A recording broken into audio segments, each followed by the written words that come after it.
This is EWA Radio, the official podcast of the Education Writers Association, and I'm public editor Emily Richmond. Education reporters are spending a lot of time lately covering how schools are responding to the pandemic, including making a shift to remote learning instead of traditional classroom instruction. But what's not showing up in a lot of these conversations about how kids are being taught is what kids are being taught. That's why today we want to focus on that broader question. What might make instruction, especially teaching younger students to read, both more effective and engaging? Today's guest definitely has some ideas on those fronts. She's Natalie Wexler. She's the author of The Knowledge Gap, The Hidden Cause of America's Broken Education System and How to Fix It. She's also an education columnist for Forbes and writes regularly for The Atlantic's education page. Natalie, welcome to EWA Radio. Thanks, Emily. I'm delighted to be here. Let's start at the top. What is the knowledge gap as you define it? Well, it's kind of a play on the so-called achievement gap. And that gap, especially in reading scores, has been looked at as a gap essentially in skills. And there's a lot of time devoted to trying to teach kids those skills, especially reading comprehension skills like finding the main idea or making inferences. Those are the skills that appear to be tested on standardized reading tests. But what I'm arguing is that that gap is essentially a gap in knowledge, and that as cognitive scientists have known for a long time now, a prime determinant of reading comprehension, more important than sort of general skill, is how much the reader knows about the topic. So if you want to boost reading comprehension, the thing to do is to immerse kids in knowledge beginning as early as possible. And that's really the opposite of what schools have been doing in an effort to boost reading scores. They've been marginalizing subjects like social studies and science to spend more time on these largely illusory reading comprehension skills. So last year at EWA's National Seminar in Baltimore, we had a session on curriculum, and the panelists argued there that it was time for the topic of curriculum to move to the front burner among reporters' priorities. I would say that was a standing room only session, and it was filled with reporters, many who I think wanted to tackle that topic more in depth. But right now we're in the midst of this pandemic and also a recession. If I'm a reporter, how do I make the case to my editor that this is something that we should be focusing on now? I think I would argue that this is more important than ever. I mean, we know the roots of this gap, this knowledge gap, lie in children's experiences outside of school. Children of more highly educated parents are immersed in sophisticated academic knowledge and vocabulary, pretty much from the beginning, and they absorb those things pretty effortlessly. Other kids rely on school for those kinds of things. And now with kids home 24/7, that gap is likely just expanding by the day. So it may be tempting to feel like, well, this is something that really should wait until we can, deal with this crisis. But in fact, the slippage that is happening, the widening of that gap, needs to be addressed more urgently than ever. And in fact, this era of remote learning is going to work better if schools can pivot to a greater focus on content, because kids get more engaged in that. From what I've heard from talking to parents and teachers, these comprehension skills worksheets that are being sent home as remote assignments, it's very hard to get kids motivated to do them. And they're not actually doing anything for kids, even if you can get kids to do them. They're not really teaching them anything. So we need to focus more on content, even as a remote endeavor. Well, I mean, a great idea for reporters is to ask to see some of those worksheets, to get them from the district, but also get them from parents and figure out what's on them.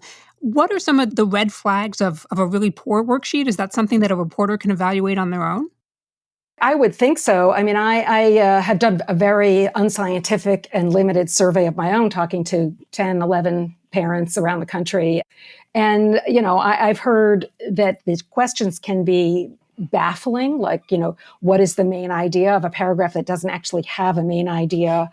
Or they can be ridiculously simple, like a passage about baseball followed by a question like, what happens when you hit the ball with the bat? But basically, I mean, these are disconnected topics, reading passages that kids have no context for. And the questions are often, I think for a lot of parents, and I think journalists would see this as well, they're not what you would instinctively ask if there's a reading passage about, whales, instead of a question about whales, like, what do whales eat? It would be a question like, what is the author's purpose? And there are only three choices. It's to inform, to entertain, or to persuade. And they're supposed to be mutually exclusive.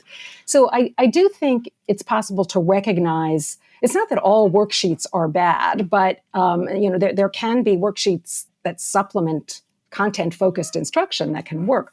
But if you see worksheets, or you talk to parents who say, yes, my kid is getting these worksheets on topics that have nothing to do with anything else he or she may be learning, and the questions don't always make sense, I think that's a big clue that something's wrong. So we're talking primarily about elementary age students, and they were the focus of your book. Why did you pick that age group? Well, I didn't start out intending to pick that age group. I started out with the assumption, as many others have assumed, that high school was really the problem. And I wanted to figure out why the test scores were so low and there didn't seem to be any progress at the high school level, when in fact there did seem to be some progress at the elementary level. But what I stumbled across was that the problems that become so apparent in high school actually have their roots in elementary school. We are not laying the groundwork for high school success. In fact, we're planting unintentionally the seeds of failure, of high school failure, in the way we teach elementary school, and specifically in our failure to really teach any substantive content or to feel that that's important at the elementary level. So what you're really talking about is there's this domino effect, because it starts with that gap in the early years and it only gets worse and widens as the student progresses. Yes, you could call it a domino effect, but usually it's referred to as the Matthew effect. I don't know if you've heard that term, but that's a reference to the Gospel of St. Matthew, and specifically the line that could be rendered as the rich get richer and the poor get poorer. And the idea basically is the kids who start out with more knowledge and vocabulary, usually because they've picked it up at home, they keep progressing. Their ability to read more complex text enables them to absorb more sophisticated information vocabulary, which then allows them to continue to read even more complex text. And it's kind of a virtuous cycle for them. Meanwhile, though, the kids who start out with less sophisticated knowledge and vocabulary are limited in our system to simpler books, and they have less of an opportunity to absorb knowledge and vocabulary from those books. So they fall farther behind every year. And by the time kids get to high school, the gap between these two groups has become very large. You know what you're making me think of? You're making me think of a radio series by Kavitha Cardoza for WAMU, I think 4 or 5 years ago, in which she followed a group of low-income first-generation college students, and she followed one local DC student to Michigan State University. And I'll never forget, he had a description of sitting in a classroom and thinking that his classmates had some sort of invisible backpack with them, like Dora the Explorer. And they were pulling out pieces of knowledge that he had never acquired. And it was things like references to Shakespeare, a passing comment about Lord of the Flies. Is that the knowledge gap? Well, that's certainly part of it. And I've read stories like that, first generation college students who have been the only person in the class who didn't get a reference to Winston Churchill or to Stonehenge or Alice in Wonderland. So that's definitely part of what I'm talking about. But it's even more basic than that for a lot of kids who may not even make it to college. I've talked to a number of teachers at high poverty high schools in DC mostly. And they've told me they've had kids at all levels of ability, but they have also told me it's not uncommon to get kids who really lack some very basic knowledge about the world, like the difference between a city and a state, or a country and a continent, who cannot find the United States on a map of the world, or their hometown on a map of the United States, and who don't really have a sense of history at all. And it's not because they can't learn those things. It's because no one has taught them those things. Because often it's not just elementary school. In schools, especially in schools where test scores are low, this very narrow focus on reading and math, to the exclusion really of other subjects, can continue through middle school. So you get kids arriving at high school without ever having had any systematic exposure to history, geography, science. And I mean, it's not impossible to fill in those gaps in background knowledge at the high school level, but it is very hard. So if we know this gap exists, and we also know that this is a crisis moment for American education, is it possible to tackle this right now? Is this realistic? And what would that look like? I believe it is possible, and there are districts around the country that are doing that. There are an increasing number of districts that have adopted a different kind of elementary literacy curriculum, one that actually focuses on topics, on content, and on building knowledge. And those districts are ahead of the game when it comes to remote learning, as I have heard from a number of teachers and parents and administrators in those districts. I think a district may feel like now's not the time to adopt a new curriculum. I would say, it's worth trying. There are going to be additional challenges. But even if a school district is not in a position to adopt a new curriculum that's focused on content right now, there's a lot that teachers can do to focus on content in the classroom, just asking questions about the content rather than putting the skills in the foreground, and supplementing what may be very thin content in a standard, basal reader or reading textbook with additional books on a topic so that kids get a chance to dive into a topic and repeatedly hear the same information, the same vocabulary, so that it has a chance to lodge in their long-term memory and stand them in very good stead in years to come. We're talking with Natalie Wexler, author of The Knowledge Gap, about how students learn and what's changing as educators adapt to the coronavirus pandemic. Don't miss an episode of EWA Radio. You never have to. You can find us on your favorite podcast app. And don't forget to take a moment to rate us on iTunes. Your support and feedback will help us grow. Natalie, it's been estimated that probably half of the nation's public schools are going to stick with some version of remote learning, at least through the fall. So that means that parents, for better or worse, are getting a pretty close look at what their kids are doing all day. What can they do with that opportunity? Well, I definitely, this is going on, and I have talked to a number of parents who are in that position. Some of them, most of the ones I talked to, supplemented the worksheets with something more meaty and substantive that their kids got more interested in. Some of them junked the worksheets altogether. And, there are sources of freely available resources online. Some of these curricula I mentioned, like core knowledge, language arts, and some others, you can access them for free online. There are also websites like National Geographic. There are lots of things that parents can do to really satisfy their kids' natural curiosity about the world, which is unfortunately something that is not being satisfied by most of our elementary instruction. So, but I don't know to what extent parents in general are thinking, wow, is this what my kid is learning in school? Is this what's going on in school all day long? And it's not exactly. I mean, what is coming home is not totally an accurate reflection, but it isn't that far off in terms of the focus on reading comprehension skills, these disconnected passages that kids aren't often interested in because they don't have the background knowledge to get them interested in it or to understand them. And I don't know whether parents are thinking, well, this is probably not really what goes on in school all day. Or if some of them are thinking, I just need to get my kids back in school. And, I can't even deal with the idea that maybe they need to change the curriculum in school. It's also an opportunity, though, for education reporters to see more of the instruction that's happening because arguably, asking to sit in on a Zoom conference is a little bit easier than getting access to a campus these days. So what should education reporters be doing in terms of paying attention to that learning that's happening at home? That's a good point. If it's in some ways possibly easier to observe what's going on if you can get onto a Zoom call or whatever. And I think, I would listen to the questions that are being, sometimes there's an essential question or a guiding question. And if it's something like, how does text structure help a reader, understand the text? That's a skills-focused question. If it's something like, what did immigrants coming to this country want? Or what do whales eat? Or how do they breathe? That's a content-focused question. And you're less likely to hear those in most elementary school settings. But I think when writing about this, I think it is important to bring to the surface, this is a very pervasive and hugely important problem that is actually hard for a lot of people to see because it is so widespread and it's kind of hidden in plain sight. And so to write a story that says, well, knowledge is important to reading comprehension is not going to be enough because parents may think, well, of course, and that's what they're getting in school. And teachers may feel that they are dealing with that because one of the strategies they might teach is activating prior knowledge.